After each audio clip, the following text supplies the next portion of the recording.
It is I, Tantus Naravan Dracovin, Lord Emperor of the Dracovin Empire, and welcome. It is time to continue our discussion on the 5th edition of Dungeons & Dragons, 5th Ed D&D.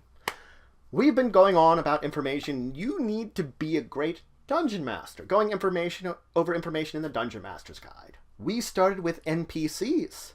Let's continue with them. So last time I mentioned there are 10 sentences that you need to know in order to create a great NPC. 10 bits of detail. 10 sentences which should equal all the information you need to come up with great details. Let's go over those. The first one is basically a sentence giving a full description and brief history of the NPC.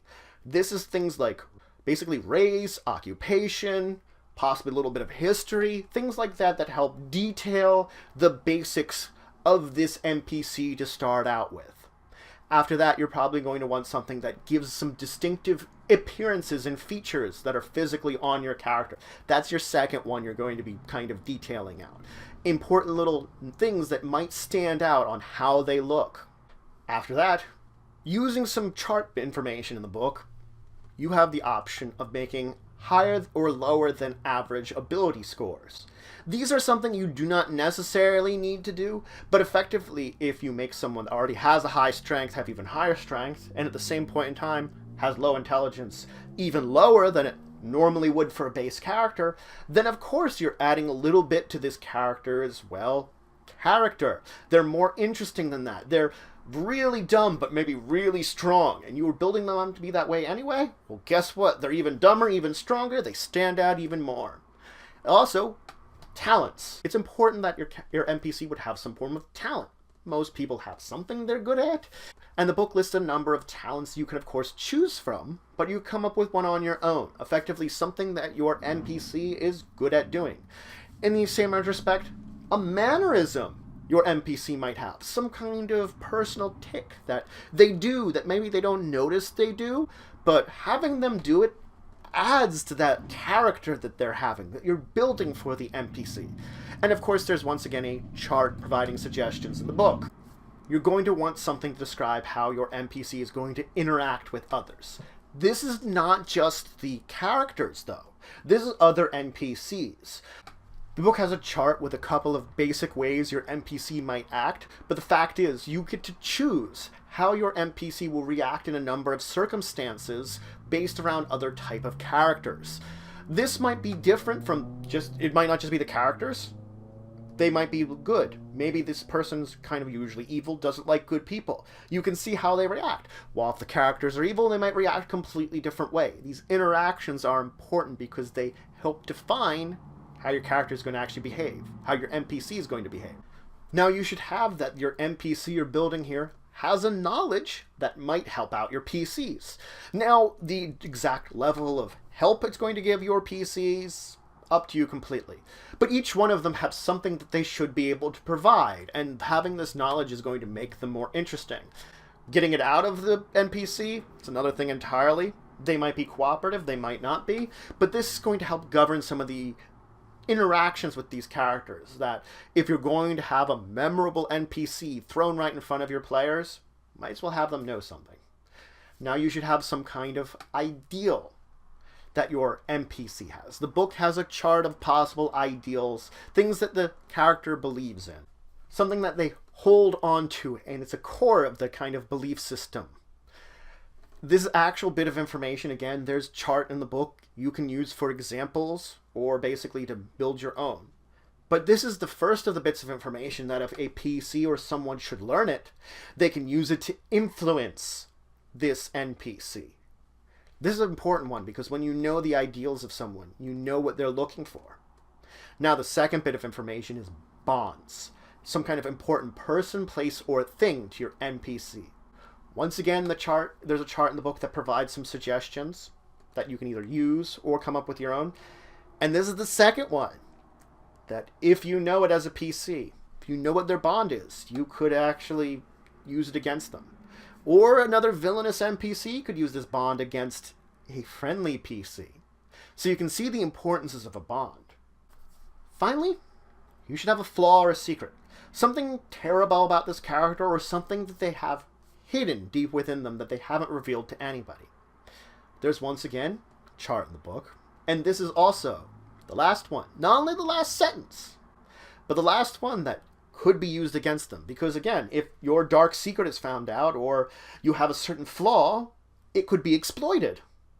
You know, not only is it just discovering the secret could be exploited, but just if you have some kind of flaw that could easily be exploited if someone knows about it, then yes, it's an option to exploit, both for players and other NPCs. Now let's talk about using a monster as an NPC. Because guess what? You can. If you have a named monster, you've already made it into an NPC. And the statistics of the monster are provided. They have some samples, of course, in the Dungeon Master's Guide, but the Monster Manual has plenty of monster statistics. Effectively, what you're doing is you're going to take that monster, those statistics, those basic forms, and maybe do a little bit of alteration to it to make it your own, to customize it just a little bit, to add to the fact that this NPC is what it is. You're going to want to make its appearance and personality distinctive. Don't just use the basic information in the monster manual. You don't just want a carbon cutout of whatever it is in the book there. Make it more unique. Make it have certain traits to it that make it stand out amongst its kind and make it more interesting.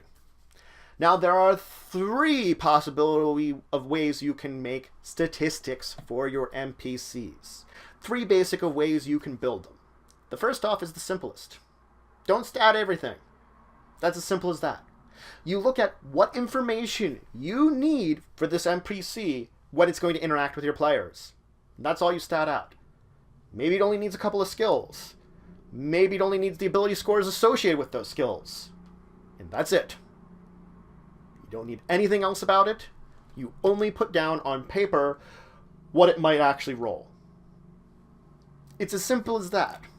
Number 2, you use monster book statistics. Now, granted, in the Monster Manual, they provide a list of NPC statistics, not just monsters, so humanoid statistics.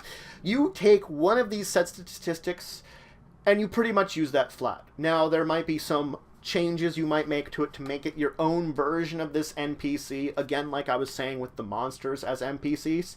The same can be said for the NPCs that are based around the sample NPCs in the back of the Monster Manual. You can take one of those, make little alterations to it. Guess what? You have your own version of it. You add in all that personality stuff we were talking about. Bam! I got something. I can use this. I've got all the statistics I need if they should fight this NPC.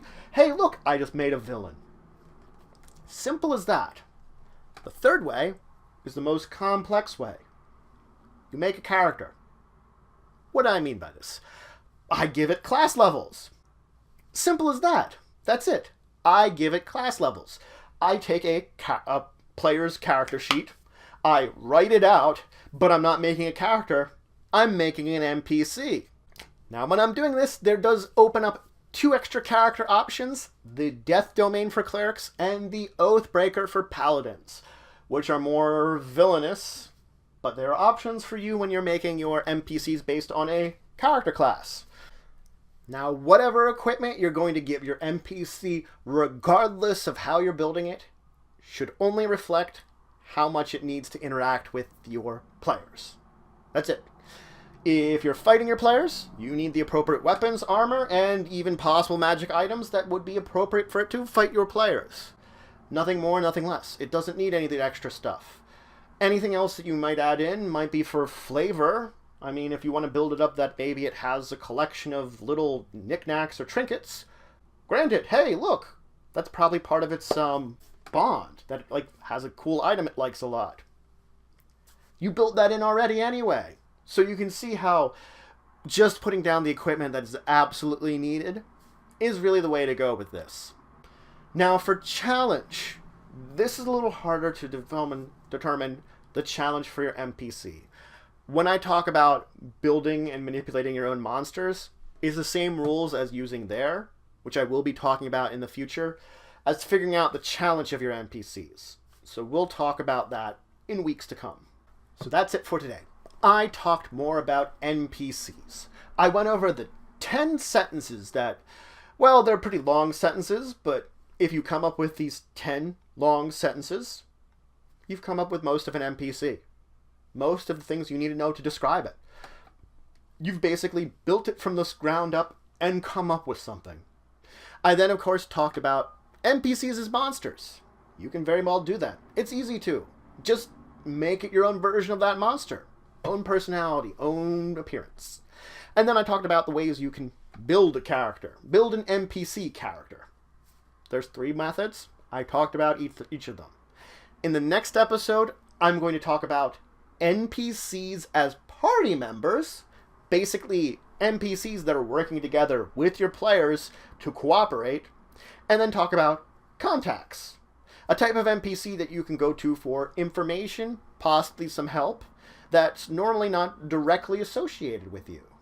Doesn't travel with you and such. But if you have any questions, comments, anything you want to say, anything you think I left out, please leave in the comments below. Please like, share, and subscribe. It's just for the channel, the empire, the work I do. If you want to show some extra support, you can always check out my Patreon. Link in the description below. Regardless, until the next time, I bid you farewell.